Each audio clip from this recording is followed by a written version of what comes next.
Good morning. This is Horizon's Middle East and Africa. We have a lot of stories to get through today, starting with the geopolitics in the region, the escalation there, and then the lack of the escalation in the region. We also, of course, have the SpaceX earnings that came out yesterday. We'll discuss them in details. And then the Strait of Hormuz, everything that's happening there, and the deal to get the Strait of Hormuz running.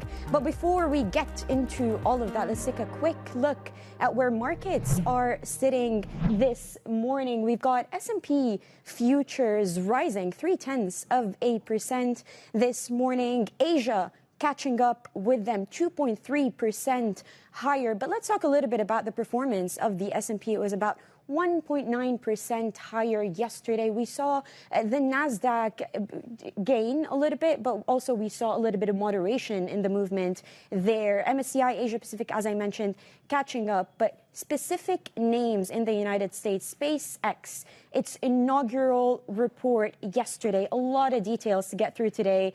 CapEx was a big discussion for SpaceX and the earnings, but we've got Bloomberg Intelligence that was saying about the SpaceX backlog. The number there was $47 billion. But BI tells us that Anthropic and Google tie-ups will bring at least or about $6 billion to SpaceX in upcoming quarters consecutively. So that's a number to keep an eye on. We were looking at the intricates of that performance.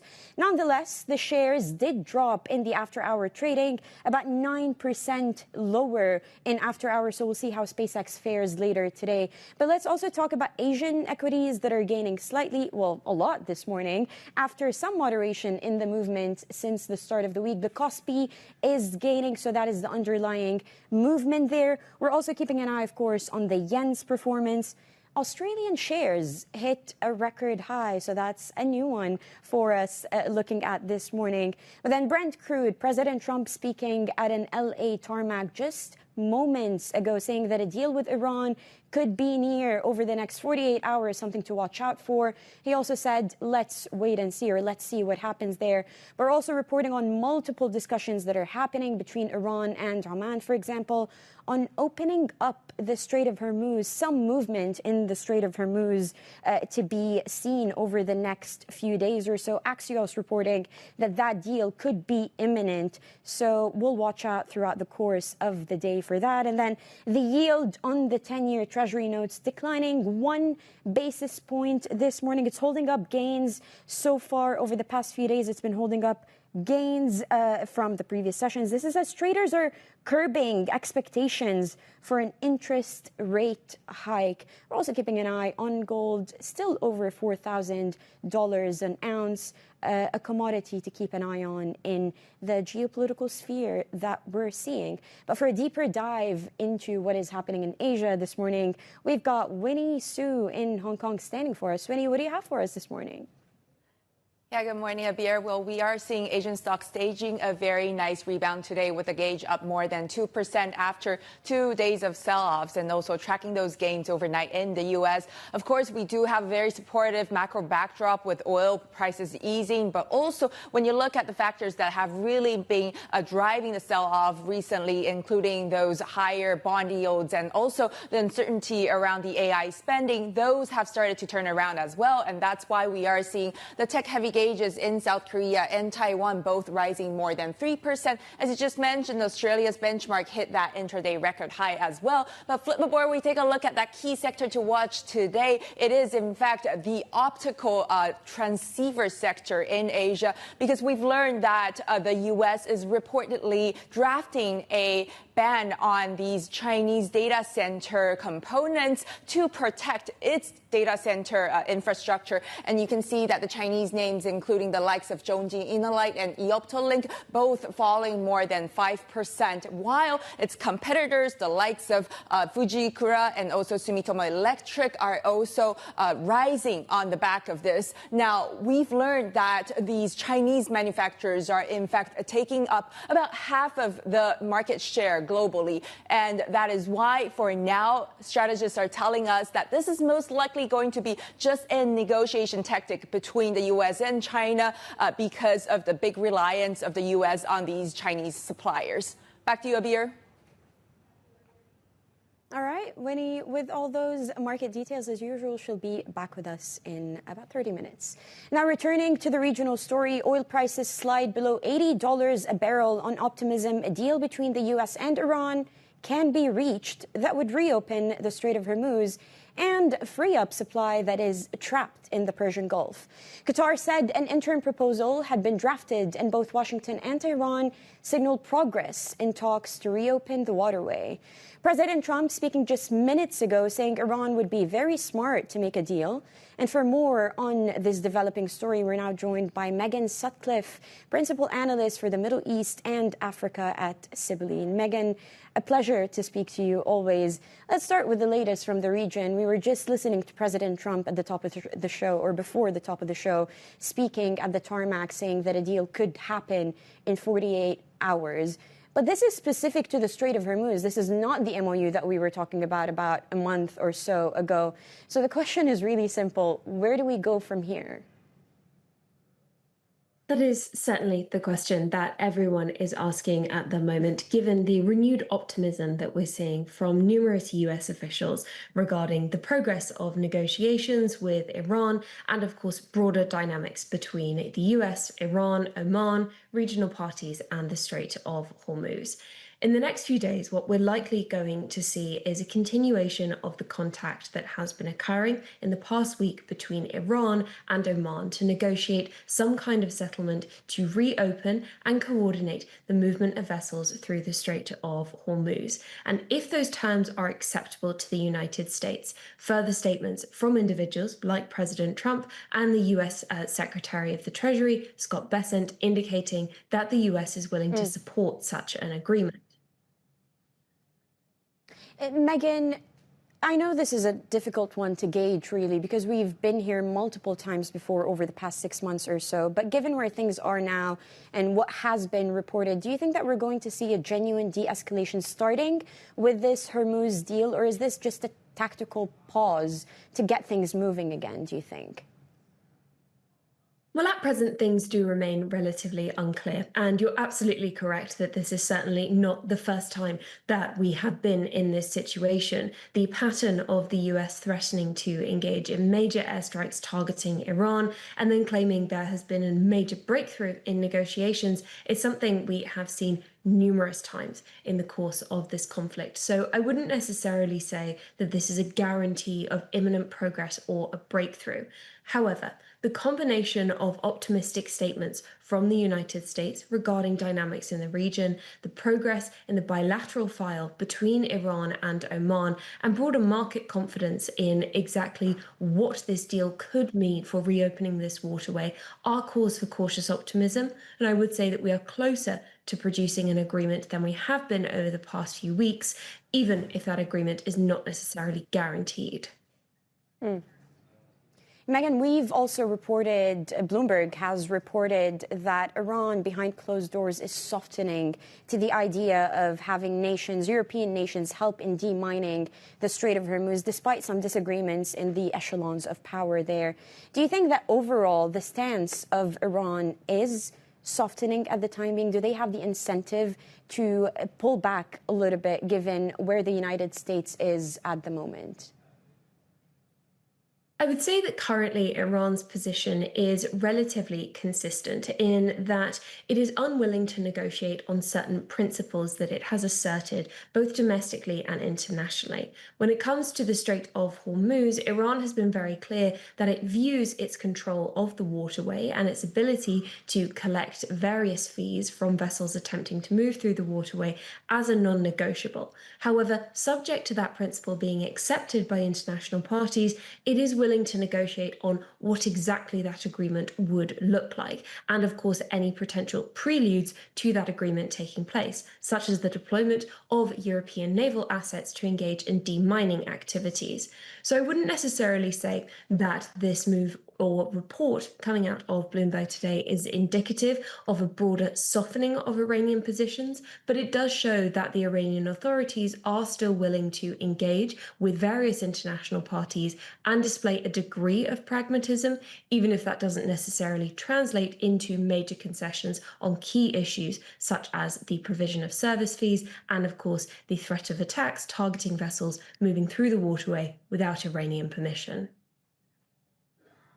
Okay, and speaking of that, speaking of waterways getting attacked, we're also seeing the parallel aggression that is happening between the Yemen Houthis and Saudi Arabia. We also reported that there is some effort to return to diplomacy there. Is that something else that worries you, the Red Sea? Because the Strait of Hormuz has been in this shape arguably over the past 6 months, but we're seeing this renewed or this fresh risk at the Red Sea that Saudi Arabia had resorted to. Is that something that you're thinking could have bigger consequences that we're not aware of at the time being?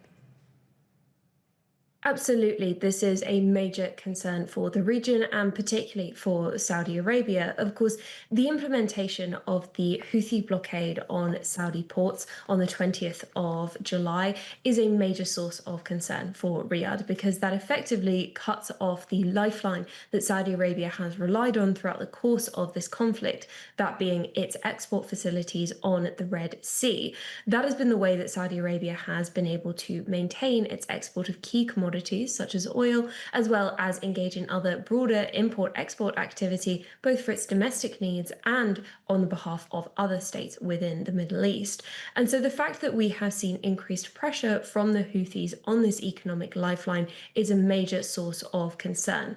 But there is increasing evidence to indicate that with Omani mediation, there has been at least some progress in re-establishing contact between Riyadh and Sana'a. In the next few weeks, it is likely that we're going to see that contact continuing and an effort by the Yemen-based Houthis to maximize pressure on Saudi Arabia to fully implement the 2022 UN roadmap towards a political settlement in Yemen. That'll be a very challenging process, but one, if it's seen in conjunction with the reopening of the Strait of Hormuz, that would moderate pressure on Riyadh and therefore moderate pressure on international markets. All right, Megan, we're going to have to leave it there. It does look like the next 48 hours will be monumental, according to President Trump just now. Megan Sutcliffe, principal analyst for the Middle East and Africa at Sibylline. Now, coming up, we'll talk about SpaceX. Its AI spending throws cold water on its debut earnings after its blockbuster IPO. We'll bring you the details on that story next. This is Bloomberg.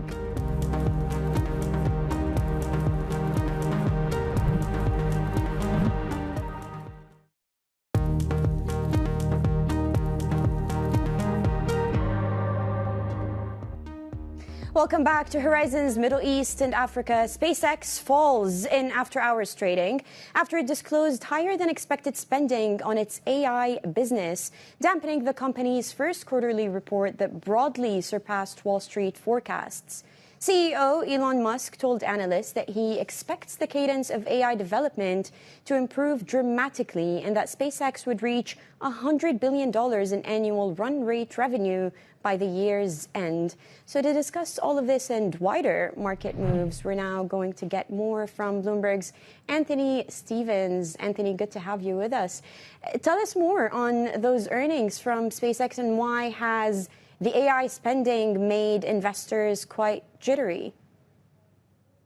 Yeah, let's put that move in context. In the after hours, it's down around 7%, but the stock was up 9% into earnings. So let's call it net flat. And that's interesting because the implied volatility on the stock going into earnings was around 14%. So this stock was expected to be volatile after earnings. And that's because analysts don't really know what to expect from this company in the first place. So price targets are quite widely dispersed on this stock. Now, looking into the earnings, there's the good and the bad. The good is that they're getting a lot more money out of AI a lot sooner than people thought. So compute bookings are quite strong. The AI business is doing quite well. And the Starlink business is doing quite well, as almost everybody expected. On the negative side, AI capex is about 20% higher than people expected. And recently, the pattern in the US market has been to sell too high capex because people have some doubt around whether they're going to get this capex back. but the picture into wider markets has been very positive. They were very vocal. SpaceX was very vocal about locking down some of NVIDIA's production, and that reads very well into Korea, Taiwan, and Japan, which are trading very strongly in Asia today. And Anthony, just sticking with the tech earnings, AMD is also down in the after hours. I'm taking a look at the performance there, about 9% lower. Why is that? One aspect is that AMD has already been very successful in the stock market for quite some time now. It's been riding this CPU boom as people look to move away from training AI models into the inference and the use cases of AI models where you need a lot more CPUs. So AMD's are up around 140% year to date, and it's retracing some of these gains because it has failed to clear the highest estimates. So third quarter guidance is relatively muted from a very high base. Even in the AMD result, though, there is very strong guidance into the rest of the tech ecosystem, with the company talking about 40% growth annually for quite some time and a total compute market of around $2 trillion. So Intel was up 12% into that earnings. It'll be very interesting to see how Intel trades tonight alongside AMD. But in Taiwan, for example, computations-related stocks are up very strongly, around 5 to 7%. And in Asia, tech stocks are ramping up. Why is that happening? Yeah, aside from this strong guidance, you continue to have the big Korean players innovate. So Samsung has released details of its next generation of memory. That follows Hynix's announcement on next generation memory in the NAND space yesterday. So from a technology perspective, it's quite strong. Then also the US has let kind of Chinese AI models off the hook a little bit by enabling and kind of not barring open weight models. So that's got tech in China quite strong. And lastly, the results season in Japan on the tech side has been tremendous. Ibiden is up double figures today after beating on earnings. That's raising the entire AI kind of picks and shovels trade in Japan. It's up around 3 to 5% as a group. And the Nikkei is up 3. All right. Bloomberg's Anthony Stevens keeping on top of all these big market moves. Now, some of the other stories that we're following this morning. AI models from Anthropic and OpenAI have carried out unsanctioned actions, including hacking a website and attempting to inject harmful code into software during the safety testing of these apps. According to the UK's AI Security Institute, during an evaluation, Mythos 5 and GPT 5.6 Sol models engaged in what is called sustained potentially harmful activity against people and organizations. OpenAI and Anthropic are now working with the institute to investigate the incidents. Reuters is reporting that the U.S. FCC is drafting a ban on imports of some Chinese data center components. The proposed ban aims to prevent Chinese firms from installing malware or stealing from data centers critical to the AI boom. The news comes as the U.S. steps up its efforts to restrict the flow of critical tech components from China, citing risks to national security. Coming up, as South Africa looks to expand its energy infrastructure, we'll bring you some of our interview with the country's electricity and energy minister. That is coming up next. This is Bloomberg.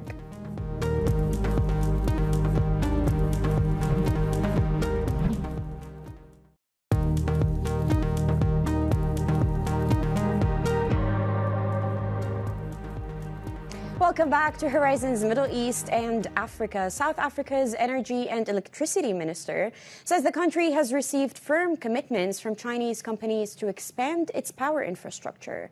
The pledges include the realization of more than 100 gigawatts of new power capacity over the next decade. Bloomberg's Jennifer Zapasadra spoke with the minister about the investment plans. Take a listen.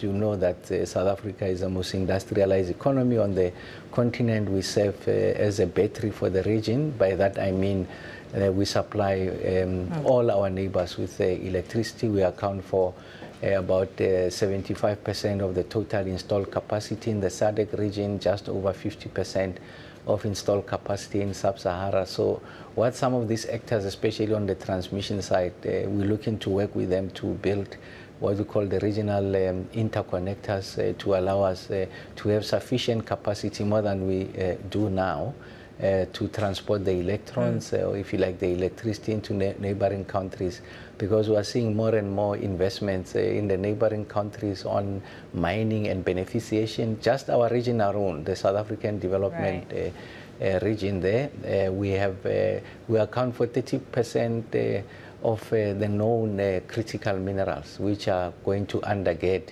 the transformation and the decarbonization agenda. So really the opportunities are on the continent, in the region, and they will require electricity to be realized. What does that mean, Minister, for capital allocation? Is the focus going to be then on transmission in South Africa, or are the discussions a bit more broad throughout the week? Well, the discussions are broad, but I think the basis of how we broaden that discussion is just an appreciation that you need a point of landing, and that point of landing is South Africa, and you use South Africa as a springboard into the African market. So what do? We catalyze that investment to allow for early decision making in relation to capital allocation. We need to give investors assurance of a pipeline. There has to be see-through of that pipeline. They must have confidence that the state will deliver against that pipeline. So we're using the South Africa as that lending platform. And once they have this confidence, and those who are already present, the confidence it gets to be elevated, then they can think of moving into the continent. And as they do that, they are going to increase capacity utilization in South Africa and be able to provide solutions for the region. But what is important is that we have to start somewhere. And there's an appreciation that South Africa provides an excellent opportunity for those who've got ambitions of supporting the electricity development, evolution, and the reform agenda on the continent. South Africa is a place to start. So we're aggregating all of these actors, and from there they can spread into the continent. That was the South African Minister of Electricity and Energy speaking to Bloomberg's Jennifer Zapasaja yesterday. Now, for a look at some of the other stories that we're following, the Pretoria High Court says the suspension of Patrick Dlamini as Chief Executive Officer of South Africa's Public Investment Corp was unlawful and invalid. The court has ordered that he be reinstated to the position. Dlamini was suspended over governance concerns. And last month, South Africa appointed a new chairman at the state-owned fund manager in an effort to restore confidence in the institution. Nigeria has approved a $4.5 billion oil-backed financing deal to bolster its foreign exchange reserves and fund key infrastructure projects. Under the arrangement, Africa's top crude producer will receive the money from a refinanced pre-export crude facility that has secured by 78,000 barrels of daily oil output by the Nigerian National Petroleum Company. And now, coming up, we will talk more about the Strait of Hormuz and what's happening there. This is Bloomberg.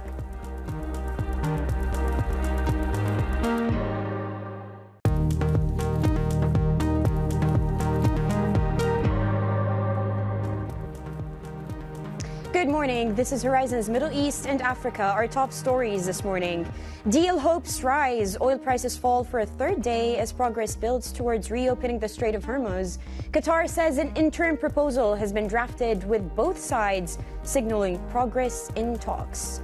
Clearing the strait, Bloomberg has learned that Iran is considering allowing European nations to remove mines from Hormuz.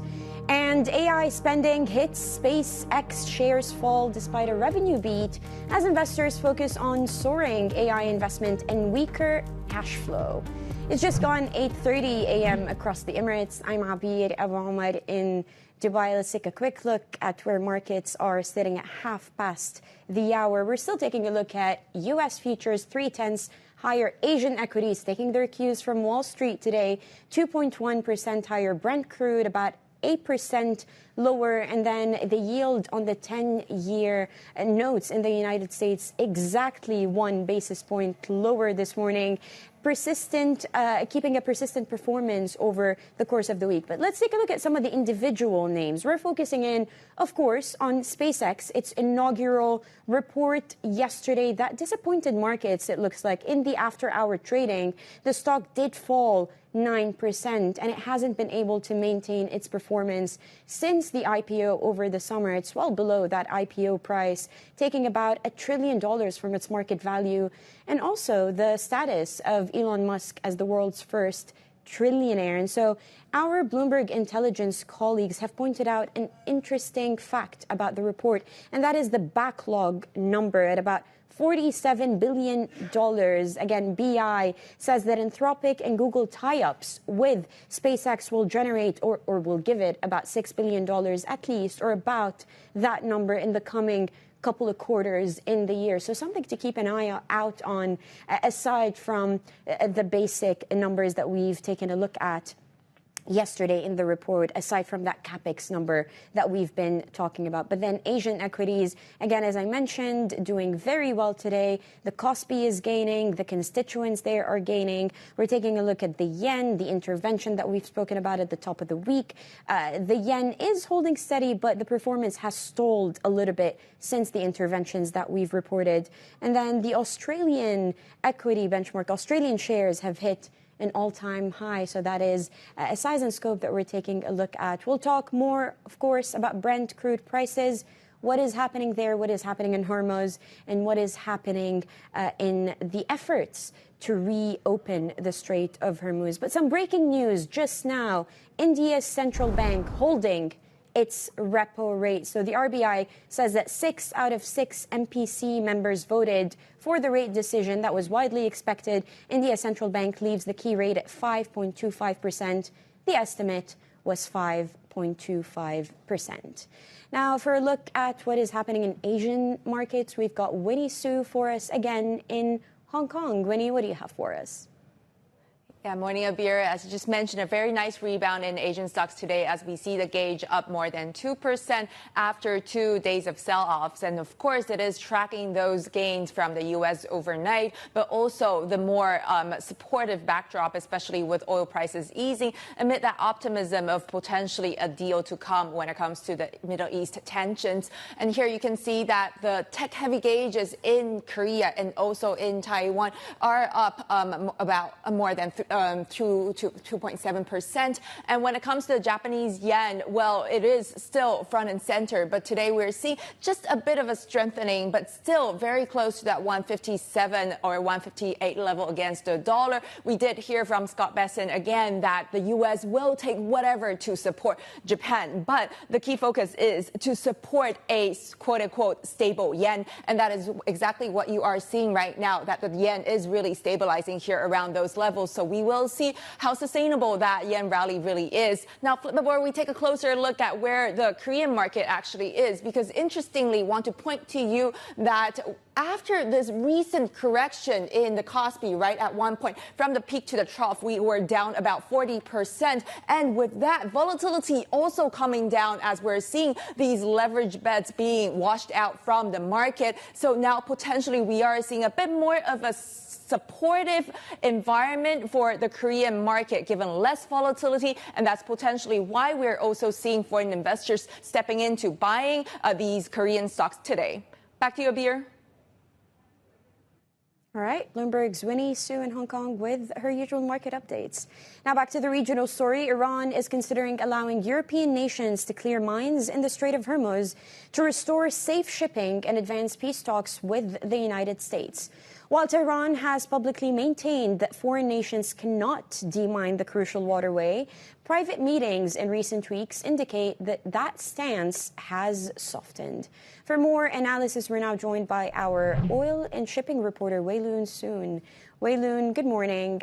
The significance of this move and the acceptance, the apparent acceptance of Iran for European nations to come through, just how important is that? Right up here. So this move is a small step in the right direction. But as with what we have seen for so many months so far about the battle over the control of Strait of Hormuz, that it hinges on a lot of things. So one would be that Tehran and maybe the military forces in Iran would have to come to an agreement that this is the right next step. And then you would have to think about how many European naval forces would actually want to deploy within the Strait of Hormuz. They need some guarantees from Iran that the demining operation can proceed safely. And then we still have the US weighing in. We don't know how acceptable, how open they are to this plan.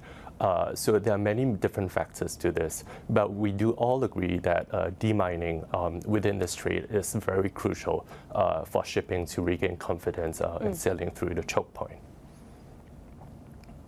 And so, Wei-Lun, on the physical movement, are we seeing any movement in the traffic through the Strait of Hormuz? Are we seeing any attacks happening there? That's a great question. So if you look at ship tracking data, if you look at platforms that rely on open transponder signals, there doesn't seem to be a lot of ships going through the strait as we speak. So this is quite different from what we have reported on and heard of about ships going through the Strait of Hormuz in the dark. And we do know that some of those have received US support in terms of maybe getting coordinates to sail through the Strait of Hormuz on the Oman coastline. And then you also have some form of air support from the US military. So all in all, we do hear of, for example, crude carriers going out. There was just one yesterday carrying Iraqi crude. Just today, we saw another one from the United Arab Emirates. So even though on screens, on computer screens, we don't see ships going through, but in the dark, they have been sailing. And this really relies on a tactic that have built up over the few months of the war, where ships would go through Hormuz shuttling in the dark with the transponders off. All right, Bloomberg's Wei-Lun soon keeping on top of that movement in the Strait of Hormuz. Now continuing with the same story, pretty much. Saudi Aramco's second quarter profits surged 33% as it benefited from a conflict-driven surge in crude prices. Benchmark Brent crude averaged almost $97 a barrel during the quarter as the closure of Hormuz caused the biggest oil supply disruption in history. For more on this story, we're bringing in Stuart Livingstone-Wallace, Bloomberg's executive editor for the Middle East, North Africa, and Russia. So the report came out yesterday, the earnings came out yesterday. What are the intricacies we were looking at, and how affected are they by the disruptions in the Strait of Hormuz and other waterways? Yes, I think in terms of the key takeaways, we put it into two categories. So one for shareholders in Aramco. I mean, they're still making an extraordinary amount of profit, which is self-evident from the numbers you read out, but also quite surprising given the environment they've been operating in the last several months. So, that is quite extraordinary. And I think that speaks to their ability to use alternative export paths, particularly through the Red Sea. Secondly, in terms of the dividend, that remains unchanged, again, key for investors, but also really key for the Saudi economy more broadly because it is so reliant on that payment. And from that, the Sovereign Wealth Fund, the PIF, because that in turn speaks, I think, a lot to things like spending on infrastructure, job creation, all the things they're trying to transform, all the ways they're trying to transform their economy. So, yes, Aramco is important, but it has this much wider ripple effect across the Saudi economy and across all sorts of industries. And so just a little bit more macro on the same topic, on oil flows in Saudi Arabia. We've been seeing a little bit of a pickup in aggression in the Red Sea, which Saudi Arabia has been using as a lifeline. You can correct me if that's not the right word. A lifeline throughout the course of this war. That risk for the Red Sea, Bab el-Mandeb, to be hit, is that something you think that the Saudis are looking at when it comes to those very vital oil flows into the kingdom? Yeah, I mean, it's definitely an additional headache, for sure. And we know that there have been attacks on shipping in the Red Sea. I mean, as recently as yesterday, we had an Indian-flagged ship that actually was sunk. Thankfully, the crew was rescued and so on and so forth. But I think that speaks to that added danger. Now, what does that mean for Saudi Arabia? Yes, it's an additional problem. They do still have an alternative, which is to go north up through Suez. But of course, that adds, something like 25 to 30 days shipping time to Asia. That's going to constrain the fleet. That's going to slow down everything, raise costs. So, it's not to be welcomed, but it's not quite game over, of course. And we still see ships going through the Bab el-Mandeb. So again, rather like Hormuz, definitely makes life more difficult, but it doesn't bring everything to a stop. But we've also reported that there seems to be a little bit of an effort to go back to diplomacy, even between Saudi Arabia and the Yemen-based Houthis. We've reported on the breakthrough with President Trump and Iran, but that is a parallel effort that is happening. What do we know about that? So, I mean, I think it reflects largely the Gulf's position across the board. So you've seen this with Iran, right, where they're clearly pushing the diplomatic track as the preferred route. And that's just purely pragmatic. Number one, no one benefits from wide-scale, long-lasting warfare. It's hugely expensive, generally doesn't get anywhere. Diplomacy is always the better track. So I think that, like we've seen with Iran, they're going to be pushing that with Yemen as well, particularly the Houthis, and we'll see how that goes. Yeah, and as President Trump was speaking moments ago, he said the next 48 hours we'll see. Stuart, thank you as always. Stuart Livingstone-Wallace, Bloomberg's executive editor for the Middle East, North Africa, and Russia. Sticking with oil giant BP is putting another key asset up for sale and will meet its debt target sooner than planned. This is all part of its efforts by Chief Executive Meg O'Neill to streamline the business and rebuild investor confidence. There are significant areas for improvement. The balance sheet is first and foremost an area of challenge. We're carrying financial liabilities when compared to the size of the corporation that are just too high. So we've got to strengthen the balance sheet. We've got work to do on the portfolio. We're in too many assets, many of which are not generating the sorts of cash flow or return that we need for them to be part of the long term of the group. So we've got work to do on the portfolio. We need to sharpen our capital discipline and make sure every dollar that we're spending is making an impact on the bottom line. Still ahead, our next guest says markets may be too focused on AI volatility and not enough on the bigger move in long-dated U.S. yields. More with AG Capital Market strategist Sprake on what rising long-end yields will mean for global markets next. This is Bloomberg.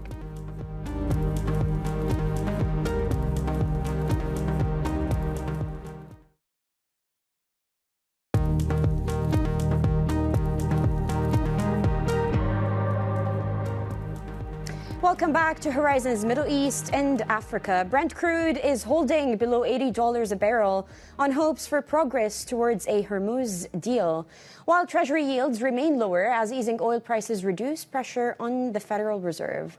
Joining us now to discuss these market moves is AG Capital's market strategist, Sprake. Casey, very good to have you on with us this morning. Let me start with something that you've put out that kind of encompasses all these market moves. You say that markets could be underestimating what is happening to the long end of the U.S. yield curve. Why is that? Good morning, and 100%. It really feels like at this point the market is being sort of punch drunk around anything AI CapEx spend. I mean, if we look at the SpaceX results, the headline number there is the 10.1 billion that they spent just on CapEx. I think it was around 7.7 billion of that has gone just to AI spending. And that, of course, has ramifications. I think we've been really focused on what that would mean from a sort of equity level and how that's sort of pricing in the broader equity market. But at the end of the day, these the top 5 firms are having to withdraw that funding internally and look at actually raising issuance to fund this massive capex spending. And that, of course, is having ramifications across the broader fixed income market, particularly along the US 10-year yield, or 30-year yield, sorry. So we see a scenario where the US Fed actually held rates, but on that same day, or I think it was the 29th of July, the USD popped up by 11 basis points. I think it actually finished the day at around 5.28%, which is the highest level since 2007. And it seems like the market at the moment is crowding in one window and ignoring the massive ramifications that's going to have across the broader bond universe. Yeah, but just Casey, sticking with the Fed, with now an expectation of a more benign Fed path going forward. Now, of course, this could all change, especially with us not really knowing much from Kevin Warsh. Do you think the biggest surprise for markets going forward or over the next few months is going to be a more hawkish Fed, or is it going to be a slowdown on the economy, or is it going to be sticky inflation changing course? I feel like at this point it's very much a wait-and-see scenario within the Fed. I think they'd love nothing more than to have the opportunity to be able to cut rates, but the unfortunate reality is they're going to have to start taking a more hawkish stance. Inflation is just not at the levels that is sustainable within the US economy and, of course, the global sphere. There's so much geopolitical uncertainty at the moment. Every day there's a new headline coming out from the war in Iran, etc., and where the oil price direction, I think, right now it's become almost the most difficult scenario in terms of gauging where rates are going ahead. And of course, we mentioned these other moments around sort of the AI spending, and that itself is having its own movements on the yield curve, in the sense that that's actually restraining financing rates more so than what even a decision coming out the Fed would be. The bond yield curve is actually doing the work for the Fed in that sense. So, Casey, speaking of oil, what do you do with it now? Do you just look past those everyday headlines? I think at the moment, particularly within emerging markets like here in South Africa, central banks are being forced to. It's incredibly hard to take any level of direction in that sense. There are, of course, lots of localized issues. If you look at South Africa, we're very much concerned around what El Nino is going to do to our food inflationary outlook. And of course, we remain a net importer of oil. So, it's difficult. You have to take a look at past the headline numbers. But at the same time, we've had a couple of months of these sustainedly high oil prices, and that is filtering through the broad inflation basket and those second order effects. So central banks are becoming increasingly forced to weigh up, much more restrictive stance on what sort of local economies can stomach at the moment. Okay, and you also mentioned AI volatility, and we've obviously been seeing everything that's happening when it comes to this earnings season, whether in the US or in Asian markets. Do you think that the market is starting to become a little bit more comfortable with those macro risks, including the Fed, including CapEx, including the massive spending in those major AI companies? Or is earnings growth underwhelming those wider concerns that we're seeing?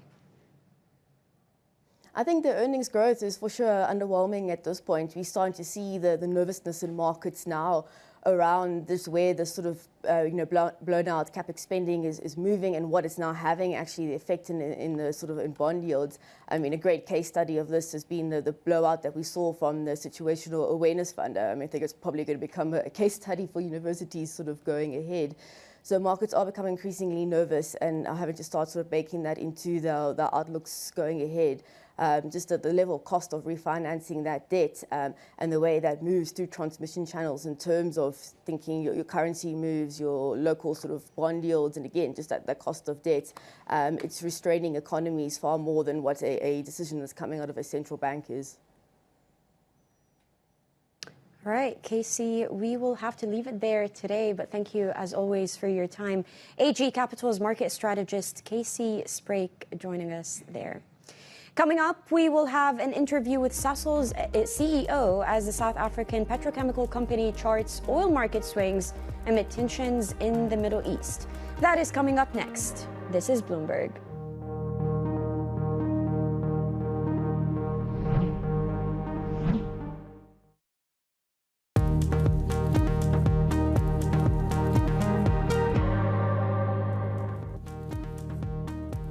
Welcome back to Horizons Middle East and Africa. South African chemicals company Sasol says it is positioning itself to be, quote, resilient against volatile Brent prices amid continued disruption to supply chains in the Middle East. CEO Simon Baloyi spoke to Bloomberg's Jennifer Zapasadra. Take a listen. The Sasol hedging strategy, talking back on it, is primarily aimed at making sure that we protect the covenants on our balance sheet. It's not necessarily for income protection. So the hedge cover ratio aligns with where we see our debt evolving to. As we look forward into the next 6 months, we do look at all the analyst predictions of what we think the oil price is going to be, and the ranges that we see, we will continue to make sure we do what we have to do internally to make sure that we are resilient at those oil prices. What does that look like then, the resilience aspect of it? For us, during Capital Markets Day, we spoke about making sure that we position Sasol to be resilient at $50 a barrel or lower. But for now, I mean, last year when we released our results, we were just below 60, and we'll release our result on the 1st of September, and we'll give an indication to the market where Sasol is. So you can't see a ceiling, you can't say a ceiling at this point for the price. We're looking at just below $85 right now. Yeah, exactly. I mean, we don't know where it's going to go. It depends on the geopolitics. I mean, if the issue is resolved, I mean, because some of the inventories has to be refilled. So I mean, all the guys that have a crystal ball and they predict the oil price, they're saying it will be between 70 and 80. But like I said, for us, we look at what we need to do internally and position the group for resilience. If in fact Sasol is, you said, positioned for the demand story here in South Africa, of course, and the demand is there. How do you think about the emissions picture, right, as the second biggest emitter in South Africa? Is that still a priority for the group? Where does that factor in, especially if we do continue to see this prolonged conflict in the Middle East and the impact that could have? Yeah, I mean, how we think about emissions from a Sasol perspective, we look at our scope 1, 2, and 3. And I think if you look at PS and people like us, and you look at scope 1, 2, and 3, you'll see that we're not the second biggest emitter or the largest one. I think our advantage is that we've got the largest petrochemical complex built in one place. And I think sometimes that story gets lost where people just focus on the emission. That was Sasol CEO Simon Baloyi speaking to our own Jennifer Zapasaja. Now, before we head to the end of our show today, a quick look at equity benchmarks. U.S. futures tilting higher, 0.3 higher. NASDAQ 100 futures 1/10 higher, moderating from yesterday's 3% gain. We're also keeping an eye on oil prices that are moderating again because of that breakthrough in the Middle East. 48 hours is what President Trump had said. That is it for Horizons Middle East and Africa today. Stay with us for Daybreak Europe. This is Bloomberg.